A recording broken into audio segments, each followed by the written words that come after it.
السلام علیکم ورحمۃ اللہ وبرکاتہ۔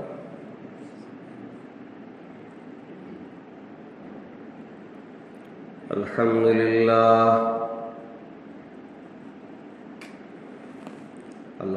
للہ نحمده ونستعینه ونستغفره ونؤمن به ونتوکل علیہ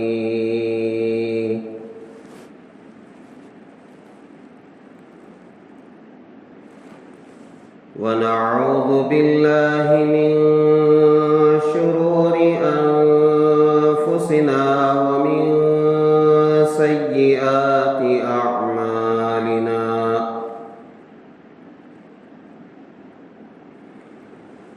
ونعوذ باللہ من شرور انفسنا ومن سیئات اعمالنا، من يهده الله فلا مضل له ومن يضلله فلا هادي له، ونشهد أن لا إله إلا الله وحده لا شريك له، ونشهد أن سيدنا ونبينا ومولانا محمدا عبده ورسوله الذي أرسل بالحق بشيرا ونذيرا وداعيا إلى الله بإذنه وسراجا منيرا،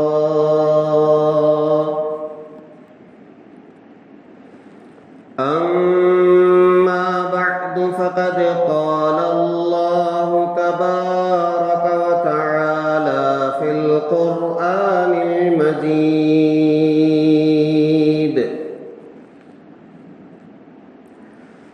أعوذ بالله من الشيطان الرجيم، بسم الله الرحمن الرحيم: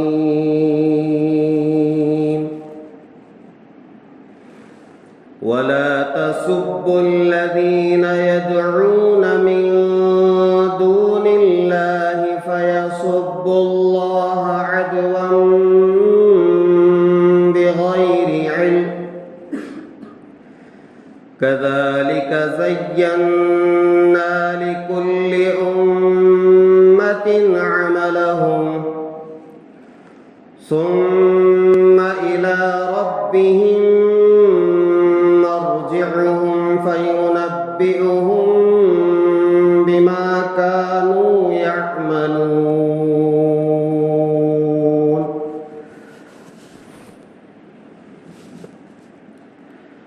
آمنت بالله صدق الله العظيم وصدق رسوله النبي الكريم ونحن على ذلك لمن الشاهدين والشاكرين والحمد لله رب العالمين۔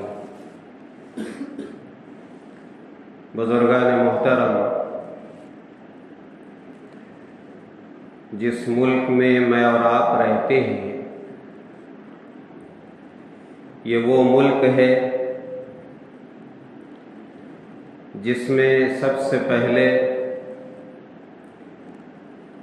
حضرت آدم علیہ السلام کو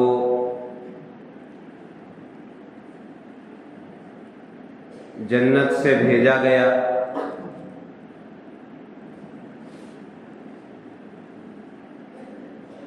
اس کو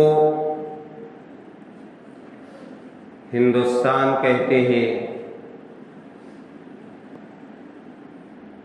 بھارت کہتے ہیں،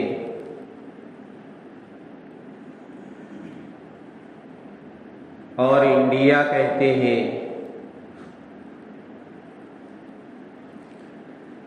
یہ ملک بڑا عظیم الشان ملک ہے. میرا اور آپ کے آقا تاجدار مدینہ احمد مجتبی محمد مصطفیٰ حضرت رسول اللہ صلی اللہ علیہ وسلم نے ایک مرتبہ فرمایا کہ مجھے ہند سے ایمان کی خوشبو آ رہی ہے.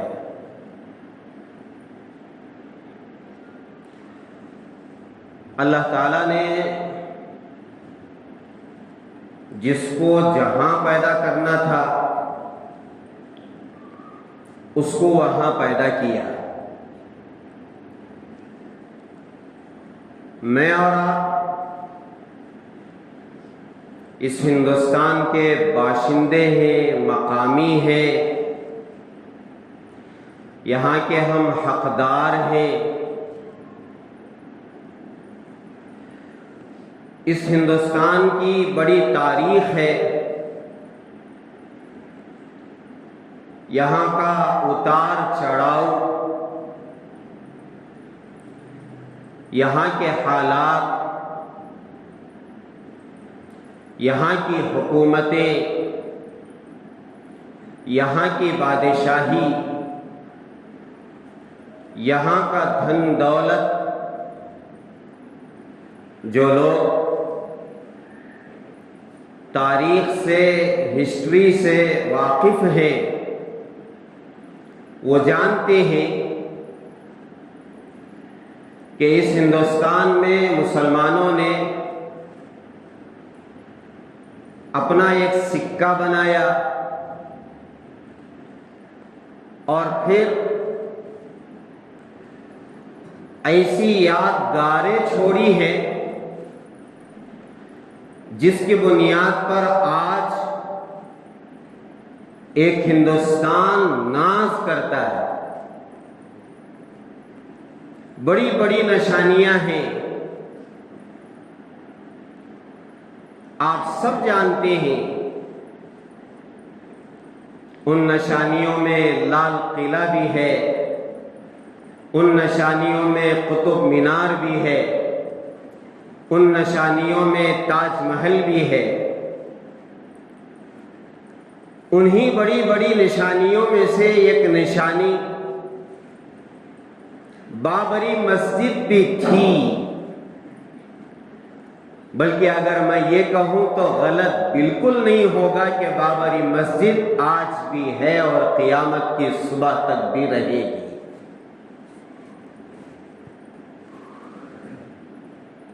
یہ مسلمان کی بڑی بڑی نشانیاں ہیں جس پر آج حکومت ہند ناز کرتا ہے کہ ہم لال قلعے پر کھڑے ہو کر کے آزادی کا پرچم لہراتے ہیں اور یوم جمہوریہ کا پرچم لہراتے ہیں. جس حکومت کو آج ناز ہے یہ کس نے دیا؟ اور 7 عجوبوں میں جو عجوبہ تاج محل ہے یہ کس نے دیا؟ قطب مینار جیسا عظیم الشان مینار یہ کس کی نشانی ہے؟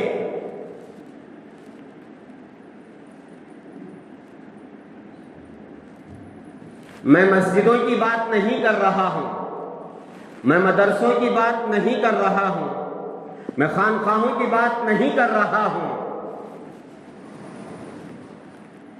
وہ عظیم عمارتیں جن پر آج ہندوستان ناز کرتا ہے وہ سب کچھ مسلمانوں کا دیا ہوا ہے.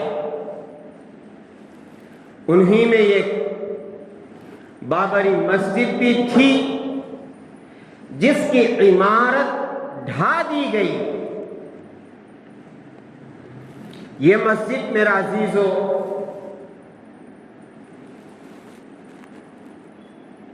1528 یعنی آج سے تقریباً 500 سال پہلے اس کی بنیاد رکھی گئی، اس کو بنایا گیا. اور یہ جو چیز میں آپ سے عرض کر رہا ہوں یہ لکھا ہوا ہے، عدالتوں میں جو لسٹ ہے اس میں یہ لکھا گیا ہے کہ یہ 1528 میں بنائی گئی. اور میرے عزیزو، پھر اس کے بعد ایک بڑا عرصہ اس مسجد کا گزرا ہے جس میں نمازیں ہوا کرتی تھیں، اذانیں اور اس کی صدائیں بلند ہوا کرتی تھیں. یہاں قرآن پڑھا جاتا تھا، یہاں اعتکاف کیا جاتا تھا، یہاں تراویح پڑھی جاتی تھی، یہاں جمعے کے خطبے اور جمعے کی نمازیں ہوا کرتی تھیں. یہ اللہ کا گھر آباد تھا. مگر کیا کریں، اس ملک کے مسلمانوں کی آزمائشیں، ہاں، ہندوستان کا مسلمان ہمیشہ سے آزمایا گیا ہے. اور میں آپ کو ہمارے بزرگوں کے حوالے سے عرض کر دوں، پیشن گوئی کے طور پر پھر ایک مرتبہ ایک وقت آنے والا ہے جس دن ہندوستان میں مسلمانوں کے جنازے اٹھائے جائیں گے، شہید کیا جائے گا، قتل کیا جائے گا. یہ قتل و غارت گری کا بازار گرم ہونے والا ہے. لیکن سرخ روئی مسلمانوں کے قدم چومے گی. اس ہندوستان کا مسلمان اللہ تعالیٰ کی نظر میں وہ مسلمان جو اللہ تعالیٰ کی نظر میں مسلمان ہے. میں اپنے آپ کے اوپر اسے فٹ نہ کر لوں کہ میں ہی وہ مسلمان ہوں. نانا، اللہ جانے. اس ہندوستان کا مسلمان جس کے اندر ایمانی طاقت اتنی زیادہ ہوگی، جس کی ایمان کی خوشبو رحمت دو عالم صلی اللہ علیہ وسلم سونگ چکے ہیں. اور غزوہ ہند کے نام پر یہ بہت بڑا غزوہ ہونے والا ہے. یہ خوشخبریاں ہیں. غزوہ ہند میں مسلمانوں کو سرخ روئی حاصل ہوگی، لیکن یہ سرخ روئی ویسے ہی حاصل نہیں ہوگی. روٹی پک کر تیار ہونے کے لیے آگ میں سینکنا پڑتا ہے. تپتی ہوئی آگ میں، تپتے ہوئے توے پر اسے ڈالنا پڑتا ہے.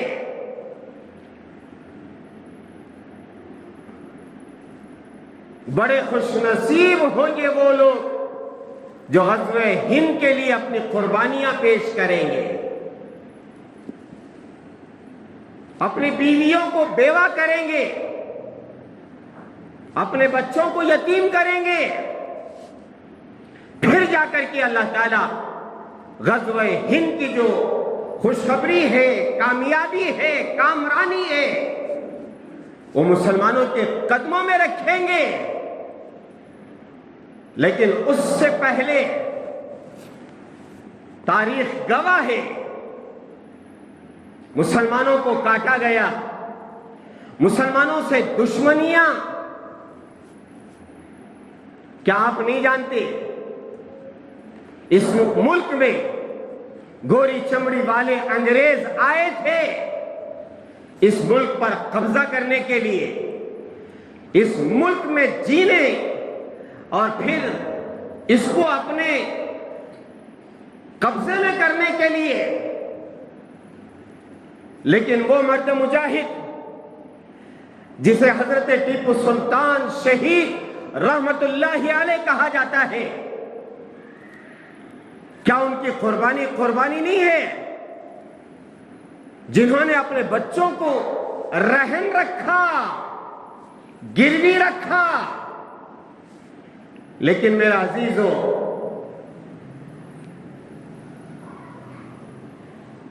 انگریزوں کی انہوں نے نیند حرام کر دی تھی۔ حضرت ٹیپو سلطان شہید رحمت اللہ علیہ لگے رہے، یہ جو قبضہ ہونے جا رہا ہے یہ مسلمانوں پر قبضہ نہیں ہے، یہ اسلام کو مٹانے کا قبضہ ہے۔ حضرت ٹیپو سلطان شہید رحمت اللہ علیہ بھاگ گئے، یہاں اسلام کو مٹانے کی سازش کی جا رہی ہے۔ وہ مرد مجاہد کیا کھڑا ہوا؟ انگریز کی نیندیں حرام ہو گئی، لیکن کیا کریں؟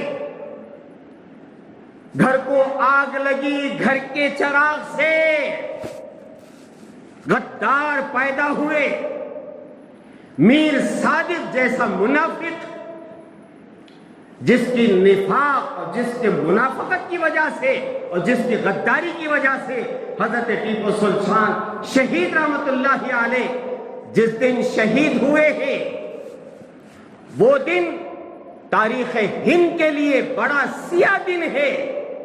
4 نومبر 1799، 4 مئی 1799، حضرت ٹیپو سلطان شہید رحمت اللہ علیہ تلاوت قرآن میں ہے۔ خبر آئی انگریز قلعے میں داخل ہو چکا ہے۔ میرا عزیزو، حضرت ٹیپو سلطان شہید رحمت اللہ علیہ سمجھ گئے آج غداری ہوئی ہے، آج منافقت ہوئی ہے، ہمیں ہی کا کوئی غدار جس کی غداری سے آج انگریز میرے قلعے میں داخل ہو چکا ہے۔ گئے، آپ نے مقابلہ کیا، مگر توپوں میں بجائے بارود کے ریت بھری ہوئی تھی۔ کیا کرے؟ حضرت ٹیپو سلطان شہید رحمت اللہ علیہ کو شہید کیا، اور شہید کر کے انگریز سینے پر کھڑے ہو کر کے اس نے ایک جملہ کہا کہ آج سے ہندوستان ہمارا ہے۔ لیکن میرا عزیزو، کیا ہندوستان انگریزوں کا ہو گیا؟ نہیں، اس انگریز کا بوریا پس کر باندھا گیا یہاں سے، اور 1940 پر 7 جو ہم سمجھتے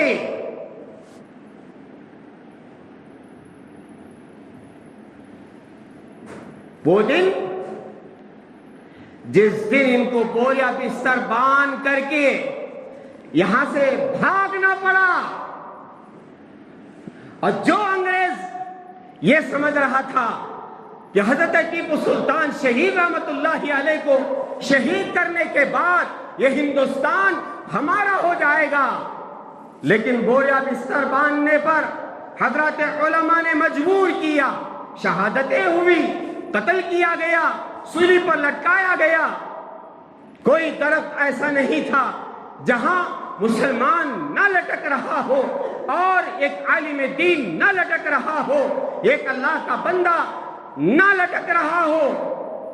مسلمانوں پر حالات آئے، خنزیر کی کھال میں ڈال کر کے آگ میں جلایا گیا، بے شک حالات آئے، لیکن کیا یہ ہندوستان انگریز کا ہو گیا؟ نہیں میرے پیارو، جو آیا تھا اس کو بھی اس طرح لپیٹ کر کے بھاگنا پڑا۔ صرف حضرت ٹیپو سلطان شہید رحمت اللہ علیہ کی شہادت پر جو خواب دیکھا تھا، اس کا خواب چکنا چور ہو کے رہا۔ میرے پیارو، پورے یقین کے ساتھ میں آپ کو یہ عرض کروں، بے شک بابری مسجد جس دن شہید کی گئی،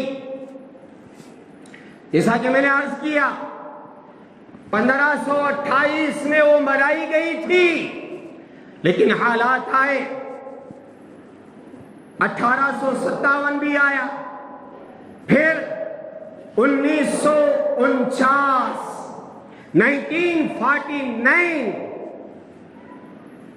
ایک وہ دن آیا، 6 دسمبر ہے 1949 ہے، جس دن اس بابری مسجد کو بند کر دیا گیا، قفل ڈال کر کے یہاں کی نمازیں ختم کی گئی، یہاں سے جو اذان کی صدائیں بلند ہوتی تھی وہ ختم کیا گیا، یہاں کا اعتکاف ختم کیا گیا، یہاں کی تلاوتیں ختم کی گئی، یہاں کے ذکر و اذکار ختم کیے گئے۔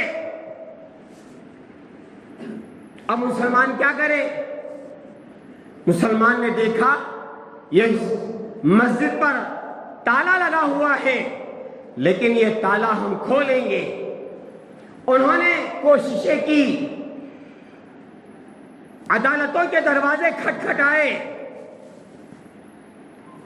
مگر وہی ہوا، حضرت ٹیپو سلطان شہید رحمت اللہ علیہ کو جیسے غداری سے قتل کیا گیا، شہید کیا گیا، اسی طرح 1992 6 دسمبر کا دن اس بابری مسجد کو بھی شہید کیا گیا۔ اور یہ ہندو، یہ غیر مسلم، یہ کٹر بمن یہ سمجھ رہے تھے، بلکہ یہ سمجھ رہے ہیں، اور انہوں نے یہ سمجھا کہ جیسے انگریز حضرت ٹیپو سلطان کو شہید کر کے سمجھ رہے تھے یہ ہندوستان ہمارا ہے، ایسے ہی انہوں نے 6 دسمبر 1992 کو بابری مسجد شہید کر کے یہ سمجھا اب ہندوستان ہمارا ہو جائے گا۔ ہاں، اب یہ ہندو راشٹر بننے جائے گا۔ وہاں سے انہوں نے جیسے حضرت ٹیپو سلطان کی شہادت کے بعد انگریز کا ظلم بڑھ گیا، ایسے ہی میرے پیارو بابری مسجد کی شہادت کے بعد مسلمانوں پر جو ظلم و ستم ہو رہا ہے، جو مسلمانوں کو یہاں موب لنچنگ کے نام پر مارا جا رہا ہے، قتل کیا جا رہا ہے، ماؤں کی عزتیں جو گجرات میں لوٹی گئی، حاملہ عورتوں کو سرے راہ چیر کر کے بچوں کو قتل کیا گیا، یہ حالتیں آئی، اور یہ سمجھ رہے ہیں جیسے انگریز یہ سمجھ رہا تھا ہندوستان ہمارا ہے۔ میرے پیارو یاد رکھو، یہ سمجھ رہے ہیں یہ ہندوستان ہمارا ہے، نہیں، ان کا بھی نہیں ہوگا، ان کے باپ کا بھی نہیں ہوگا۔ یہ اسلام مٹانا چاہتے ہیں، یہ مسجدوں کو ختم کرنا چاہتے ہیں، یہ اذانوں کی صدائیں ختم کرنا چاہتے ہیں، یہ مدرسوں کو بند کرنا چاہتے ہیں، یہ قربانیوں کو ختم کرنا چاہتے ہیں، یہ مسلمانوں کی داڑیاں ختم کرنا چاہتے ہیں، یہ مسلمانوں کی عبادت گاہیں ختم کرنا چاہتے ہیں، جیسے انگریز ختم کرنے کے لیے آیا تھا، بستر باندھ کر کے دم دبا کر کے ہندوستان چھوڑ کر اسے یہاں سے جانا پڑا۔ یقین مانے حالات جس طرح سے دندنا رہے ہیں، مسلمان مایوس نہ ہو، مایوس نہ ہو. جو مسجد ڈھائی گئی وہ زمین تحت الثری تک مسجد ہے، مسجد رہے گی، چاہے وہ اس پر رام مندر بن جائے یا کوئی اور مندر بن جائے. وَأَنَّ الْمَسَاجِدَ لِلَّهِ فَلَا تَدْعُوا مَعَ اللَّهِ أَحَدًا. اللہ نے صاف کہہ دیا مسجدیں اللہ کے لیے ہیں. مسجد کی زمین 7 زمینوں تک تہ تک وہ مسجد ہے، اللہ کا گھر ہے، اور اوپر 7 آسمان تک جتنی خالی جگہ ہے وہ مسجد کی جگہ ہے. اب یہ 22 جنوری 2024 اب یہ لوگ مسجد کا، معاف کریں، مندر کا ادگھاٹن کرنے جا رہے ہیں، اس کا افتتاح کرنے جا رہے ہیں.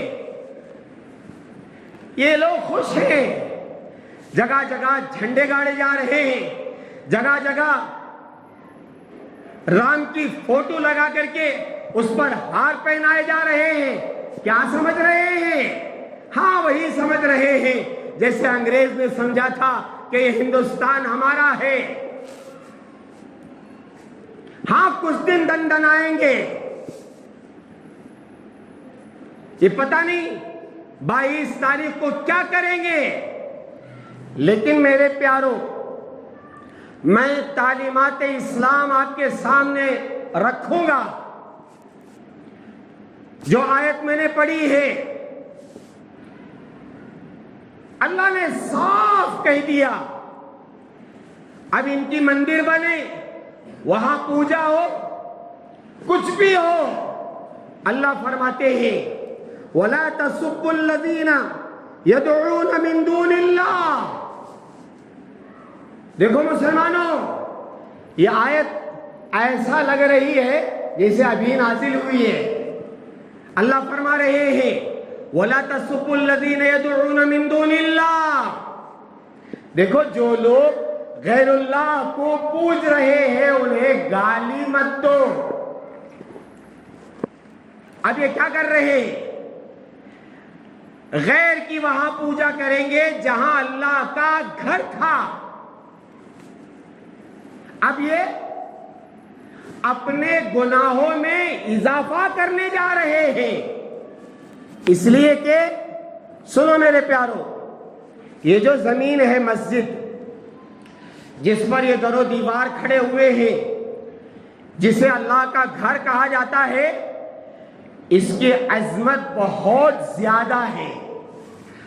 پوری زمین میں سب سے زیادہ اللہ کو جو محبوب جگہ ہے وہ کون سی ہے؟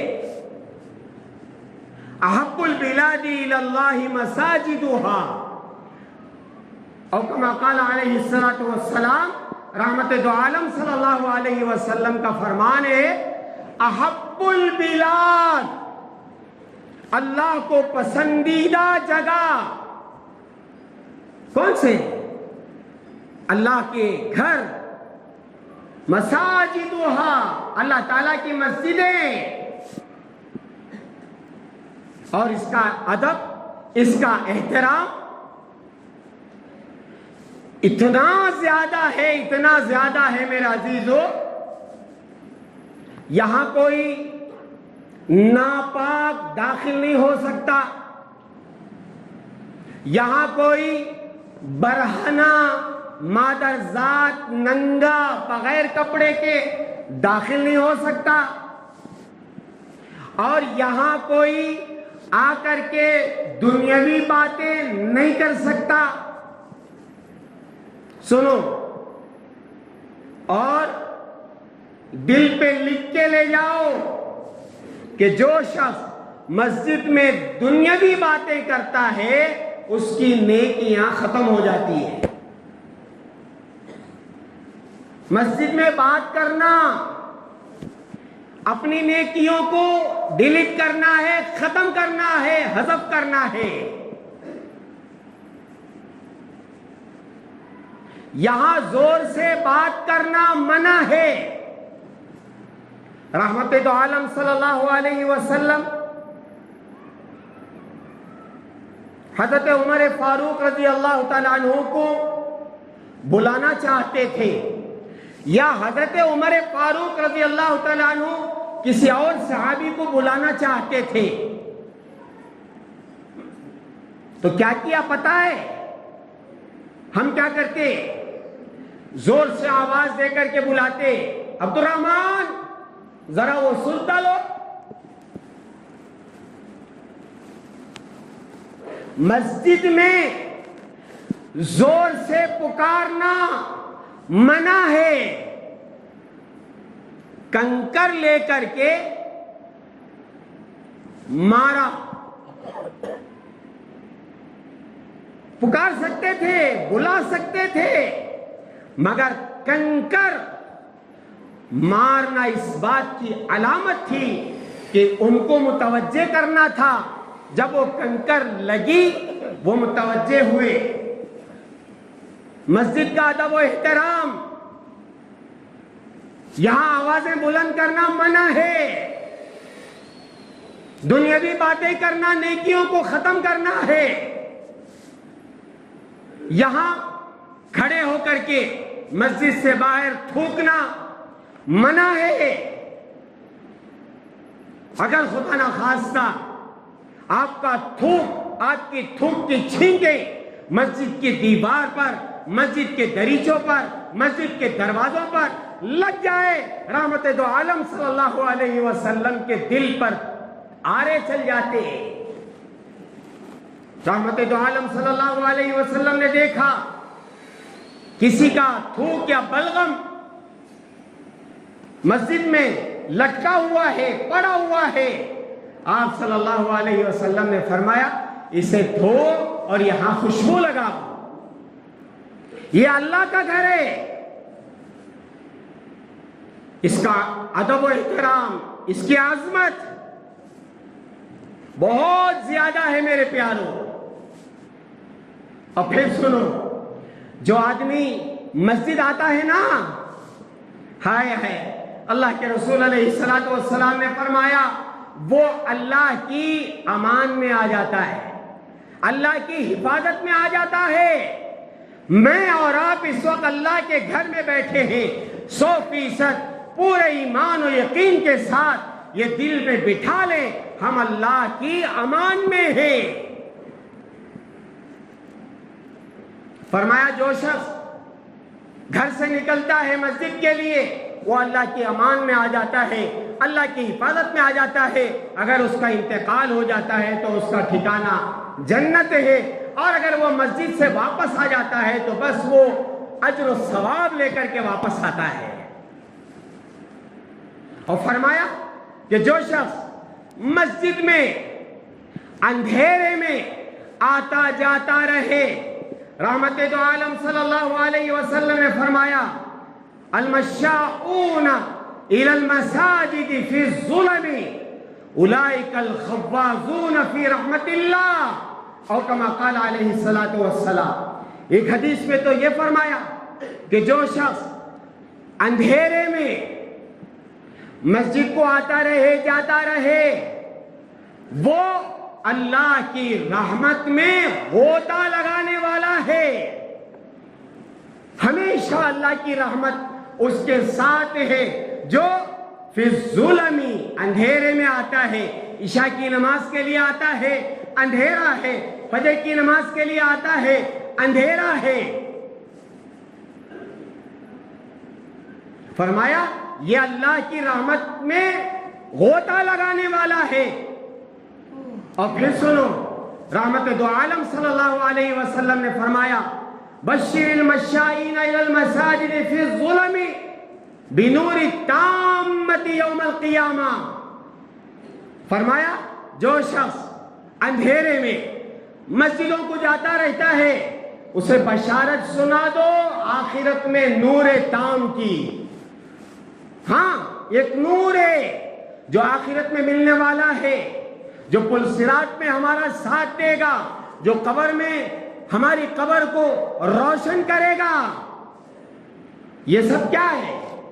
اور سنو میرے پیارو، یہ حدیث سن کر کے ارادہ کرے، عزم کرے اور پورے یقین کے ساتھ عمل کرنا شروع کرے۔ فرمایا جو لوگ مسجدوں میں بار بار آتے ہیں، مسجد کے کھوٹے بن جاتے ہیں، جب دیکھو مسجد فجر، ظہر، عصر، مغرب، کبھی آئے قرآن پڑھنے کے لیے، کبھی آئے ذکر کرنے کے لیے، جب دیکھو وہ مسجد میں آتا رہتا ہے، جاتا رہتا ہے، آتا رہتا ہے، جاتا رہتا ہے۔ اللہ کے رسول علیہ الصلوۃ والسلام نے فرمایا ان نمازیوں کے ساتھ، ان مسجد میں آنے والوں کے ساتھ کون رہتے ہیں؟ فرمایا فرشتے ان کے ہم نشین بن جاتے ہیں۔ ان کے ساتھ میں کون رہتے ہیں؟ فرشتے۔ اور پھر آگے اگر وہ بندہ بیمار ہو جاتا ہے، مسجد آ نہیں سکتا، اب کون عیادت کریں گے؟ اس کی بیمار کرسی کون کریں گے؟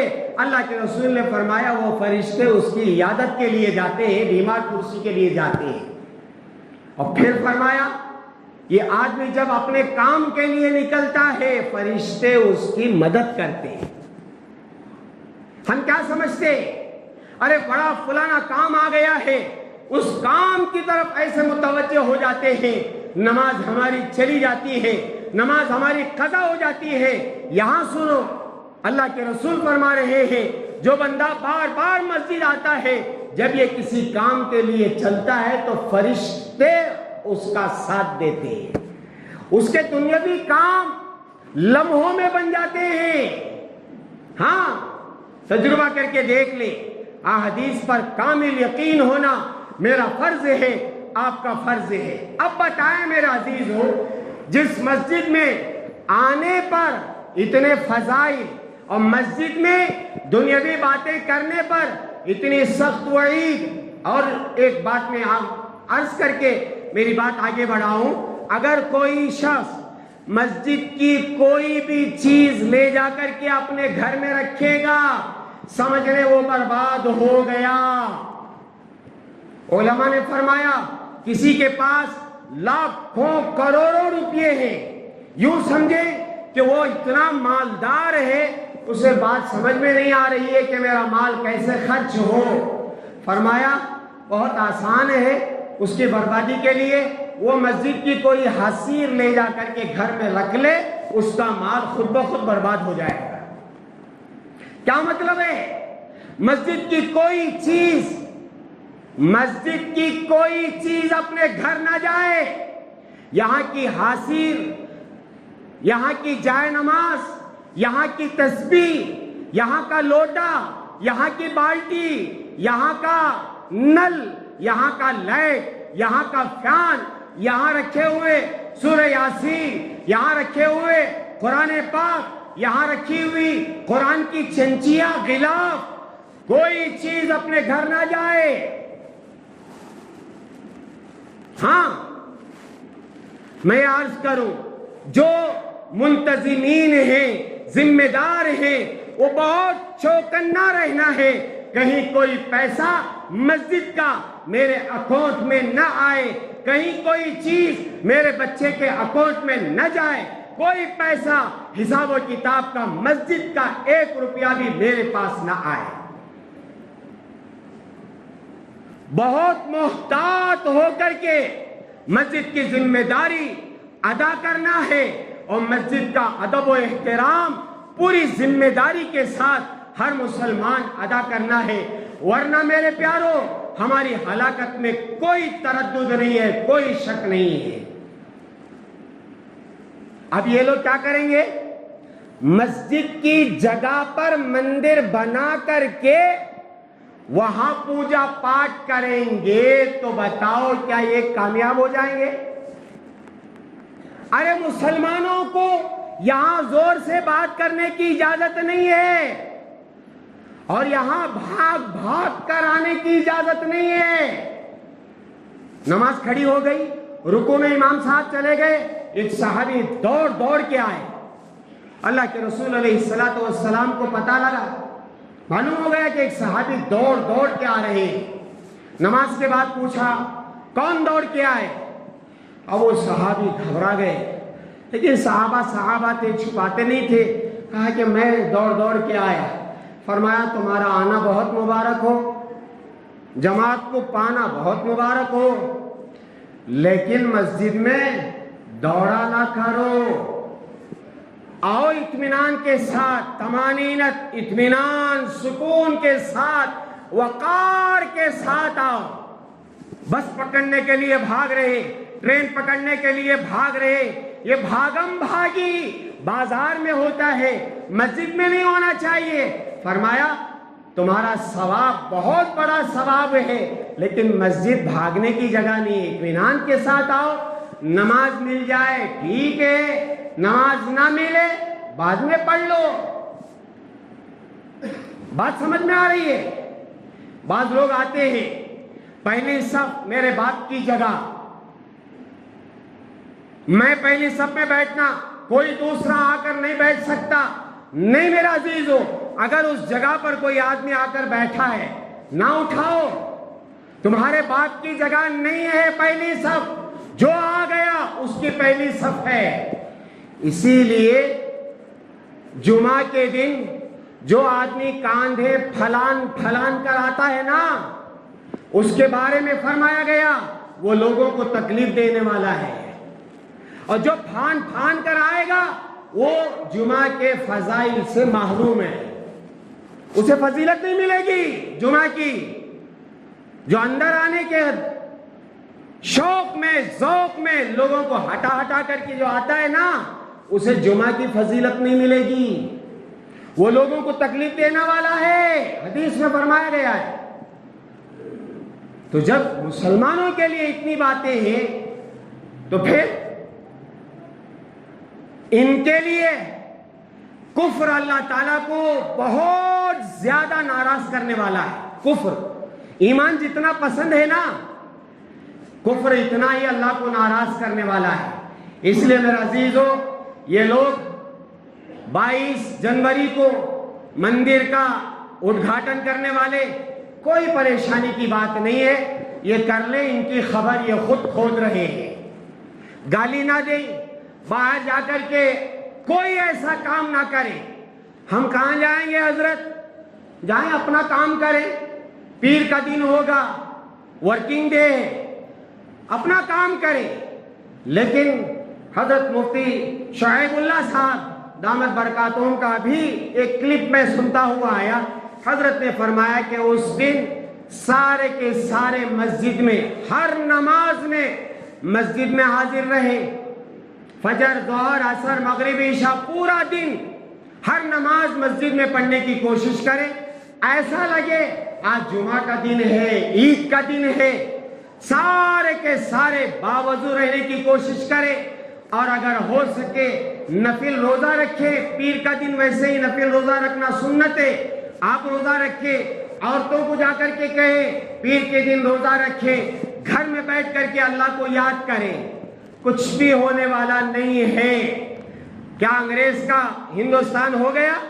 ٹیپو سلطان شہید رحمت اللہ علیہ کے جنازے پر یا ان کے میت پر کھڑے ہو کر کہ جس نے کہا کہ آج سے ہندوستان ہمارا ہے، کیا ہے بابری مسجد شہید کر کے اور رام مندر بنا کر کے یہ سمجھ جائیں گے کہ ہندوستان ہمارا ہے؟ نہیں میرے عزیزو، یہ خام خیالی ہے، یہ خواب ہے۔ لیکن یہ ایک بات یاد رکھو، ہم مسلمان بڑے ظالم ہیں، بڑے ظالم ہیں۔ مسجد میں نماز چھوڑنے والے ہم، قرآن نہ پڑھنے والے ہم، اور اذان کی بے حرمتی کرنے والے ہم مسلمان ہیں، کلمہ پڑھنے والے۔ ہمارے موبائل بند نہیں ہوتے، ہمارے گانے بند نہیں ہوتے، ہمارا ناچ گانا بند نہیں ہوتا، اور اذان کے بعد ہمارے قدم مسجد نہیں آتے۔ پھر مندر بن رہی ہے، کیا واویلا کرو گے؟ مسجد مندر بن جائے، بننے دو، ان کی پوجا۔ میں عرض کروں، وہ خود آپس میں اختلاف کر رہے ہیں، ابھی مندر مکمل نہیں ہوئی ہے، اس کے اندر کیسے بت رکھا جاتا ہے، اس کا ادگھاٹن کیسے، وہ خود اختلاف کر رہے ہیں، وہ اختلاف میں مریں گے۔ ہمیں کچھ نہیں کرنا ہے، اس دن خوب اللہ کی عبادت کرے. کوئی نوجوان آپے سے باہر ہونے کی ضرورت نہیں ہے.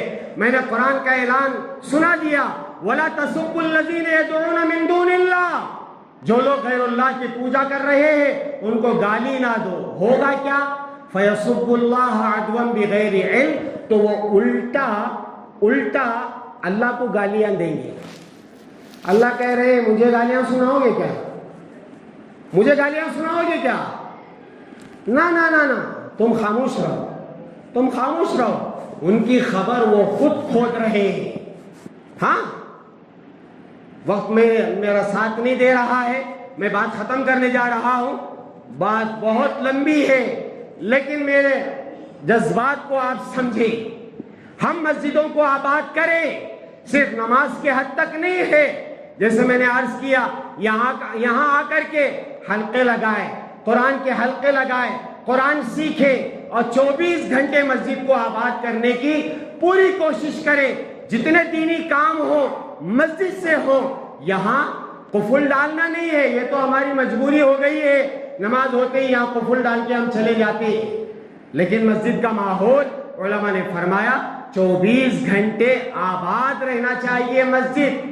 ایسا ماحول بناؤ, مسجد اپنی مسجدوں کو آباد کرو, اپنے نماز کی فکر کرو, اور جہاں تک ہو سکے 5 نمازیں مسجد میں تکبیر اولیٰ کے ساتھ پڑھنے کی کوشش کرو.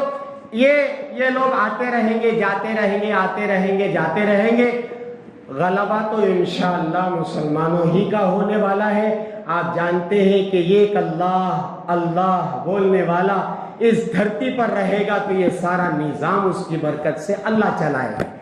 تو اس لیے میرا عزیزو, ہم پکے مسلمان بنے, پکے سچے مسلمان بن کر کے اللہ کے احکامات کو مکمل طور پر رحمت دو عالم صلی اللہ علیہ وسلم کے بتائے ہوئے طریقے پر عمل کرنے کی کوشش کریں. اللہ تعالی ہمیں صحیح سمجھ عطا فرمائے, ہمیں ایمان کامل نصیب فرمائے. اللہ تعالی ہمارے جذبات کو قابو میں رکھ کر کے صحیح وقت پر صحیح حکمت کے ساتھ صحیح فیصلہ کرنے کی توفیق عطا فرمائے. وآخر دعوانا ان الحمد للہ رب العالمین.